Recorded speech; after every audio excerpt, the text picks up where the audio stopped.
Ky segment u mundsua pjesërisht nga Sunny Shores Travel. Për bileta ajrore drejt vendlindjes dhe çdo drejtim tjetër, telefononi Sami Ademin. Tu njëtjeta të nderuar teleshikues të pasqyrës shqiptare, që për disa muajsh Shqipëria ka në Kanada një konsul nderi të përgjithshëm. Është fjala për Ervin Musën, i cili është zgjedhur të përfaqësojë vendin me këtë titull nderi në Greater Toronto Area. Pjesën e dytë të emisionit sotëm e zë pikërisht biseda me zotin Musa, ndërsa pjesën e parë, vazhdimi i dokumentarit Mrekullisë shqiptare, sot do të jetë Lugina e Valbonës. Por në fillim një takim i shpejt këtu në Toronto me dy artistë të mirënjohur të Shqipërisë, këngëtaren Gjensila Myrtezaj dhe humoristin Besart Kallaku, ose ndryshe Gjini, siç njihet nga shfaqja Portokalli e Top Channelit. Të dy ata ishin të ftuar në mbrëmjen me rastin e vitit të ri, organizuar në Toronto nga Aldo Gjançi. Besart dhe Gjensila, mirë se erdhët në Kanada. Mirë se u gjetëm. Kjo besoj se është vizita juaj e parë në këtë vend? Po, është vizitë për të ditë e parë. Kam marrë një herë me Birishën, për deri në Amerikë, jam në Kanada. Ju erdhët i ftuar nga Aldo Gjançi në mbrëmjen që ai organizoi me rastin e ndrimit të viteve. Si ju duk, si kaloi mbrëmja? Ishte një eksperiencë shumë e bukur, edhe një pritje shumë e ngrohtë, shumë dashamirë, se vërtet e gjithë shqiptarëve. Po Gjensila këndoi? Po, këndova, unë ndjeva shumë mirë, më pritën shumë mirë, nuk dija që kisha dhe fansa këtu në Kanada që me dinin këngët, dhe jam ndjerë shumë ngrohtë, më duket si në Shqipëri një moment. Është e bukur që në një ambient kaq të ftohtë për jashtë, ishte një ngrohtësi shumë e madhe, shumë e mirë. Kishit lidhje familjare ose shoqërore këtu të mëparshme? Takuat njerëz që ju prisnin? Po, unë kisha. Po, nga që si katunar që jam, ka katunar gjithë ne. Kështu që hallë pa mdali katunarin i njoft nuk ka, ku do ku kam shkuar, ku do ku shkoj. Po Gjensila? Unë nuk isha asnjë, unë vetëm një orë kisha vesë. Edhe si ç'përshtypje ju la qytetin përgjithësi? Ftoft e vlla, ftoft.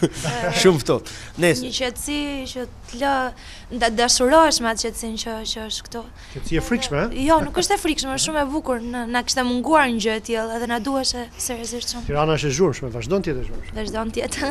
Kurse për Gjensilën është kjo, kurse unë du rëmuje vlla. Unë du zhurmë burr, du mitingë. Ne kështu e na mësu. Falenderoj gjithë pjesëmarrësit që morën pjesë në atë parti për një qetësi dhe për një atmosferë shumë të gëzueshme. Kjo ishte hera e parë që ju sillnit artistë nga Shqipëria apo keni sjellë herë të tjera? No, unë kam sjellë herë të tjera, kam sjellë Aurelën, kam sjellë Merita Halilin, kam sjellë Xhaveri Zanelin, dhe këtë rrallë solla Gjinin me Gjensilën dhe shpresojmë të vazhdojmë të sjellim akoma më tepër. Me një gur vrat dy soq, Unë mundum. Faleminderit shumë dhe sukses. Gjithashtu, faleminderit. I uroj gjithë shqiptarëve, sidomos këtu në Kanada, më që është kaq ftohtë, Zoti ju ngrohtë të gjithë zemrat tuaja.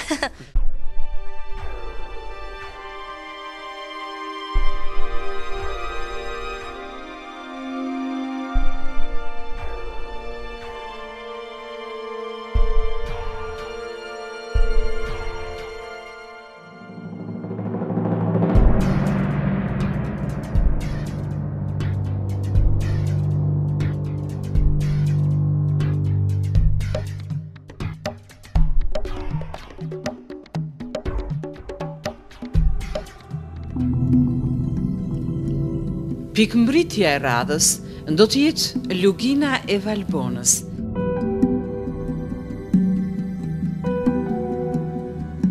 Ka dy rrugë që të shpjejnë atje, nëse piknisja është Tirana.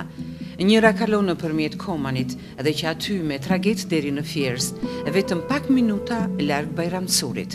Kurse tjetra, më e gjatë, por më e shpejt, kalon nëpërmjet Kosovës.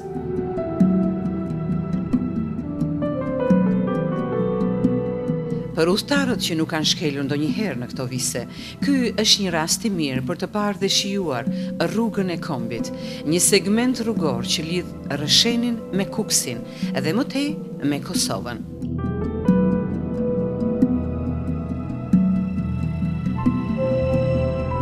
Është një befasi e këndshme të shijosh bukuritë e kësaj zone nga rehatia e automjeteve të shpejta, por ndonjëherë me të drejtë është thënë se kjo rrugë i kapi shumë shqiptar të papërgatitur. Pas jo më shumë se 3 orë gjysmë udhëtim, kalojmë për herë të dytë kufirin me Kosovën dhe rifutemi në Shqipëri në pikën kufitare të Qafë Morinës. Nga larg na shfaqet Bajram Curi, kryeqendra e rrethit të Tropojës, ku shtrihet edhe lugina e Valbonës. Edhe këtu dallojmë që rrugët janë përmirësuar ndjeshëm, duke mos i ndjerë kështu kilometrat. Lugina e merr emrin nga vetë lumi Valbon, më i madhi i Alpeve shqiptare. Ky lum me ujë shumë të rrëmbyer, por të pastër, buron nga shpatet e malit të Jezercës me lartësi maksimale 2693 metra mbi nivelin e detit, i dyti në Shqipëri pas Korabit.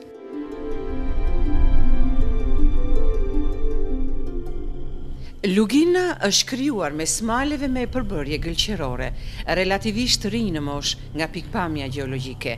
Ata karakterizohen nga thyrjet e forta, si dhe lugjet akullnajor.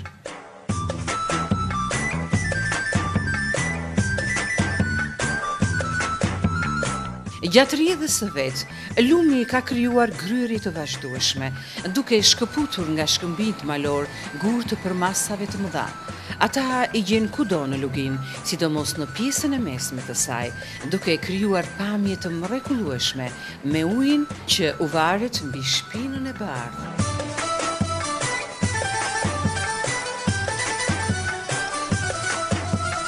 Uji është shumë i ftohtë, por pas pluhurit të rrugës së papërfunduar dhe vapës rekord të korrikut të vitit 2012, është koha për pak freskim.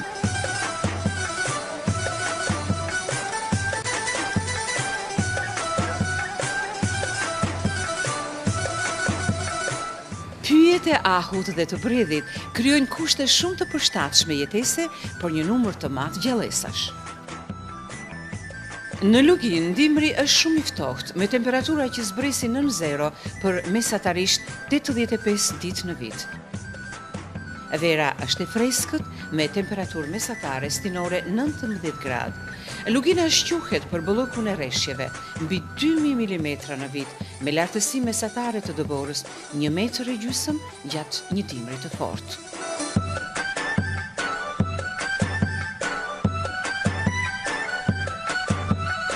Lugina e Valbonës ndodhet në cepin më verior të Shqipërisë, në zonën e Malësisë, e cila shtrihet edhe përtej kufirit, si në Malë të Zi, po ashtu edhe në Kosovë.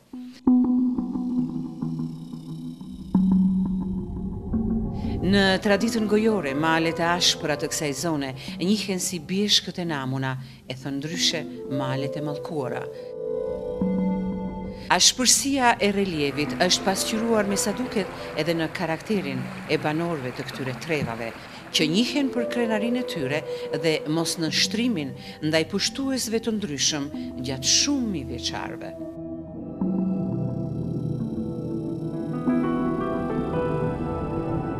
Por sot gjërat kanë ndryshuar. Banorët dikur të izoluar dhe ndër më të varfërit në Shqipërinë komuniste, sot po jetojnë një periudhë lullëzimi relativ. Që prej disa vitesh kjo lugin tërheq mira dashamirës të natyrës dhe ngjitjeve malore nga shumë vende të botës. Disa shtëpi malësorësh janë kthyer në bujtina mikpritse, ku ofrohet fjetje dhe ushqim. Në ndihmë të huajve që prej vitit 2005 ka ardhur edhe një sipërmarrës shqiptar, Alfred Selimaj, pronari një hotel-restoranti në hyrje të fshatit Valbon. Këtu takohemi me Catherine, një Amerikane e cila na tregon se jeton prej 3 vjetësh këtu, e dashuruar me njerëzit dhe natyrën, dhe e përkushtuar ndaj promovimit të zonës.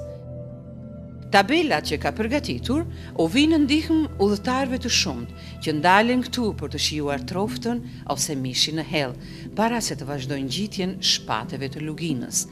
Me krenari na tregon edhe për faqen e internet me të dhëna të bollshme mbi luginën, Shqipërinë dhe zakonet shqiptare, dhe ku nuk reklamohet vetëm biznesi i partnerit të saj shqiptar. The website has Journey to Valbona has become really about the whole area and about nature and the animals and all the guest houses. Emri Rilindja tingëllon shumë i gjetur edhe e të grish të rikthesh në këtë vend, në këtë mrekulli të Shqipërisë.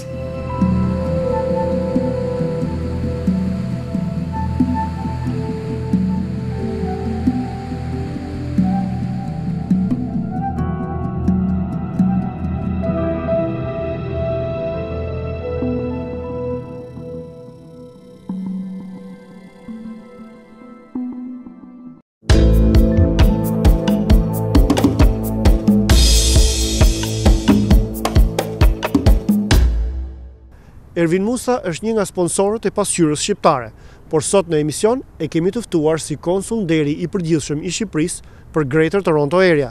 Se si mbriti te ky post dhe se çfarë synimesh ka, këto do t'i mësoni nga biseda në vazhdim. Ju njiheni si biznesmen në Shqipëri, por edhe këtu në Kanada. A mund më thoni se ç'lidhje keni ju me diplomacinë? Si mbritët te ky post?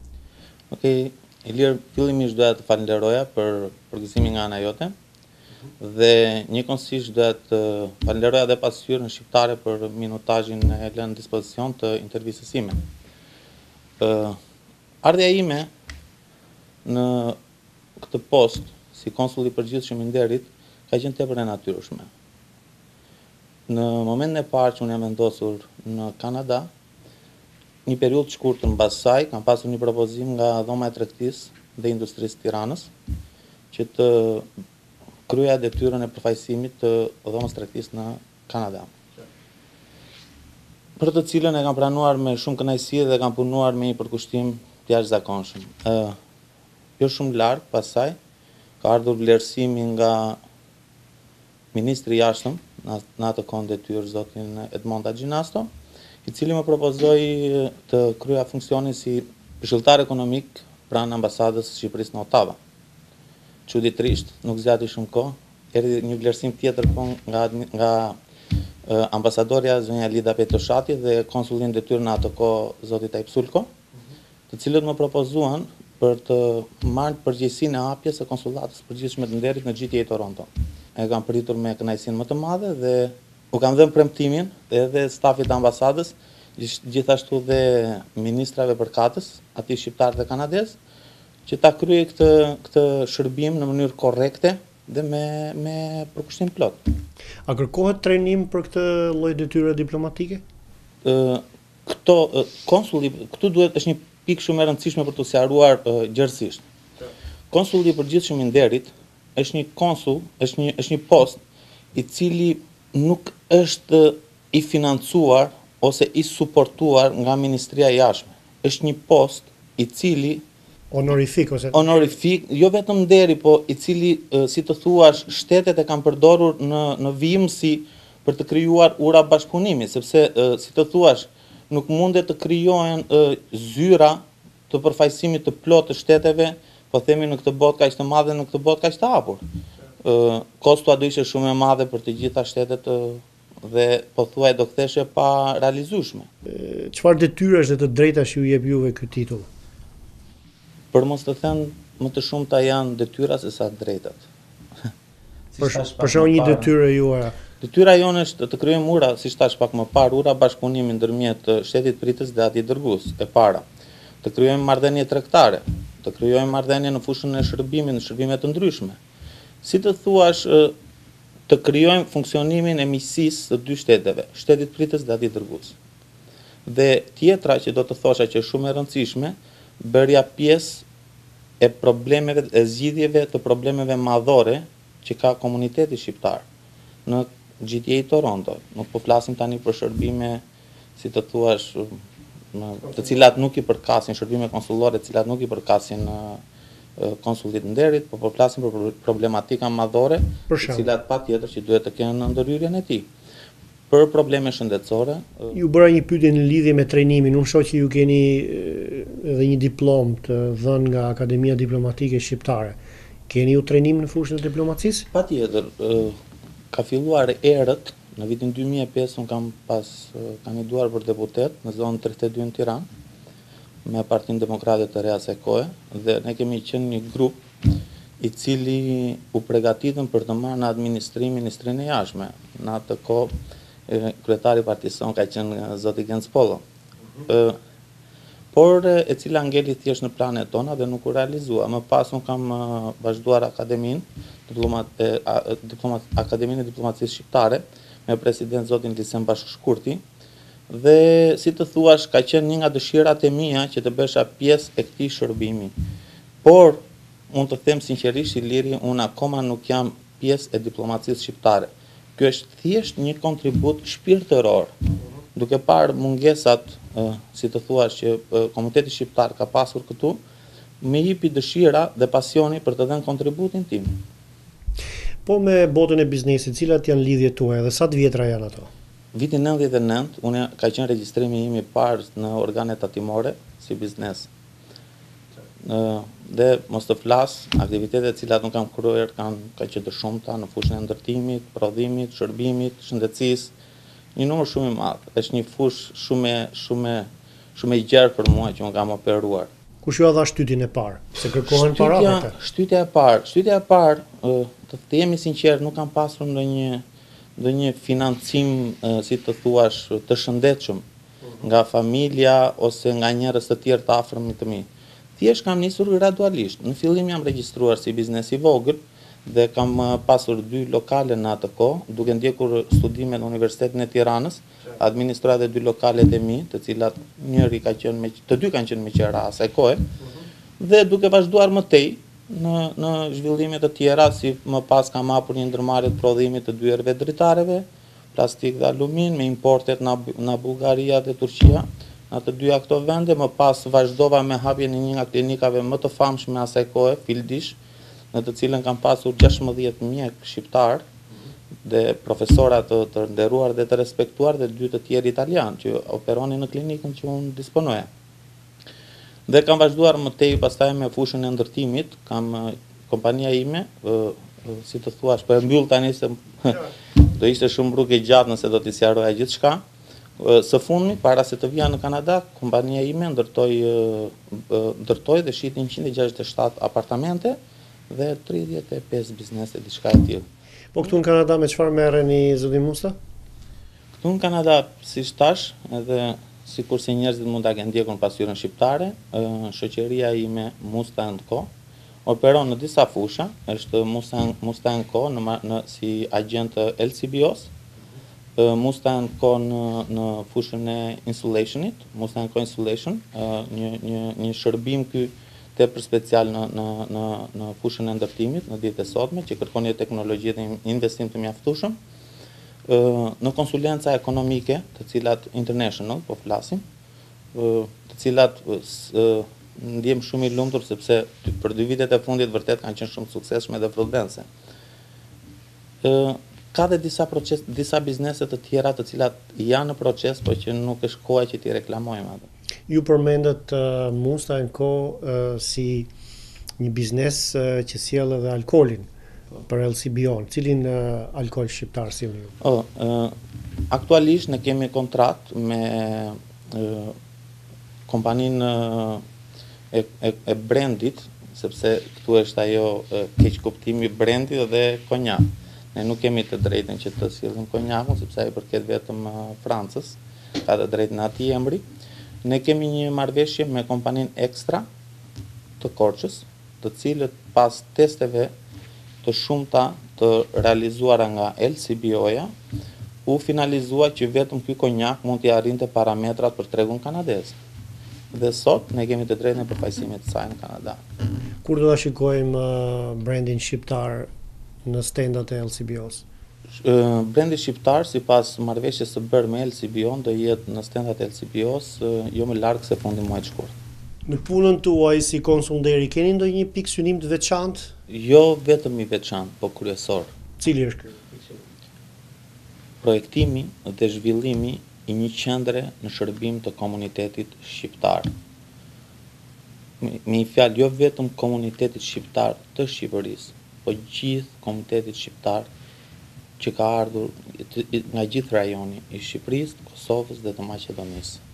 Ç'është kjo qendër? Ç'do jetë kjo qendër? Kjo qendër do jetë për çdo shqiptar, sapo një nga shërbimet, sepse ajo brenda asaj do ketë disa shërbime, por shërbimi kryesor do jetë për çdo shqiptar i cili do lendet ose do hyjë në territorin kanadez në GTA i Toronto, do ketë një përgjigje, do ketë një zyrë në të cilën do drejtohet dhe gjithë duke i dhënë orientimin e duhur në punë apo në aktivitete të tjera apo në aftësitë që ata disponojnë. Duke i dhënë orientimin e duhur sepse kemi parë që këtu kanë ardhur mjek dhe kanë përfunduar si shofera. Të siguroj që aftësitë e tyre janë shumë të larta, por keq orientimi ka bërë që ata të humbin profesionet e tyre. Edhe kush do ta financojë këtë qendër? Numri i madh i shqiptarëve në GTA Toronto e bën shumë të lehtë mënyrën e financimit, sepse nuk është, si të thuash, e pamundur për ta bërë funksionale. Ne kemi filluar me projektimin e saj dhe këtu nuk doja të ta haroja mikun tim Taulan Dedja, i cili po kontribon në projektimin e kësaj qendre, sepse Taulandi ka një eksperiencë të mjaftueshme në shërbimin komunitar këtu në Kanada, dhe më tepër unë shikoj problematikën më të madhe finalizimin e projektit se sa financimin. Numri i shqiptarëve është shumë i madh dhe financimi është i padiskutueshëm. Ky segment u mundësua nga Old Mill Cafe, gatimet e traditës shqiptare dhe ngrohtësi familjare. Old Mill Cafe, East Mall dhe Rathbourne. Komuniteti shqiptar i Londonit dhe St. Thomasit në Ontario njofton se me rastin e 5 vjetorit të pavarësisë së Kosovës më 17 shkurt të dielën prej orës 5 pasdite, do të mbahet një darkë festive në adresën 247 Adelaide Street South në London. Do të ketë muzikë live nga grupi i përbërë prej artistëve Hamdi Raqi, Bukurie Domi si dhe Ditar Sherifi. Për më shumë të dhëna rreth mbrëmjes, si dhe për të rezervuar bileta, jeni të lutur të telefononi në njërin prej numrave që shfaqen në ekran. Pra më 17 shkurt të dielën, në orën 5 pasdite, Londoni dhe St. Thomasi festojnë 5 vjetorin e pavarësisë së Kosovës. Mësuesja e pianos zonja Anila Toka njofton komunitetin dhe në mënyrë të veçantë prindrit e fëmijëve të interesuar se pranon nxënës të moshave të ndryshme që duan të marrin mësime në piano. Me përvojën e saj shumë vjeçare si mësuese dhe shoqëruese në piano në shkollën e baletit, si dhe këtu në Kanada, si mësuese që prej më shumë se 10 vjeçari, Anila Toka ju mirëpret për regjistrime të reja. Nëse fëmijët tuaj kanë talent ose thjesht dëshironi të kultivoni shijet artistike, Anila është një zgjedhje e mirë për edukimin fillestar ose për parimin muzikor të fëmijëve shqiptar. Të shtunën e ardhshme të nderuar teleshikues, do të vazhdojmë me transmetimin e dokumentarit Mrekullisë shqiptare, ku në qendër do të jetë prizreni. Nuk do të mungojnë edhe materialet e tjera, por ato do të zbuloni vetë. Faleminderit që na ndiqni dhe mirupafshim të shtunën e ardhshme.